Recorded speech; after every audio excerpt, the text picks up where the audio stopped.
Et c'est parti pour parler des Gungans. Les Gungans sont des êtres humanoïdes issus de la planète Naboo.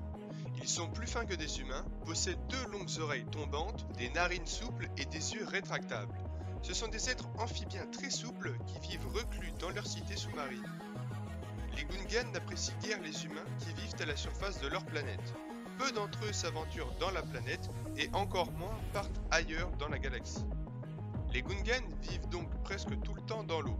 Ils se nourrissent de poissons, d'algues ou encore de crustacés. Ces Gungans vivent dans de belles cités qui mélangent technologie et milieu marin. Ils essaient cependant d'utiliser au moins la technologie et préfèrent être en adéquation avec leur milieu naturel. Ils ont ainsi un lien poussé avec cette belle nature qui les environne. La société Gungan est dirigée par l'ensemble des chefs de tribus Gungan. Ce conseil est lui-même présidé par un chef, le boss. Dans Star Wars 1, on voit par exemple le boss Nas. Il est le chef des armées et prend les décisions majeures pour protéger son peuple.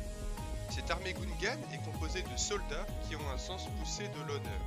D'ailleurs, tous les Gungan ont ce sens de l'honneur. Ainsi, s'ils sont sauvés par quelqu'un, ils lui doivent une dette éternelle. Le Gungan le plus connu et qui doit une dette éternelle à Qui-Gon Jinn est Jar Jar Binks. Il est un personnage peu apprécié par les fans de Star Wars, pourtant il a un rôle terrible mais crucial dans l'histoire. Le rôle de voter les pleins pouvoirs au chancelier Palpatine, lui-même issu de Naboo. A demain pour l'ouverture de la case suivante.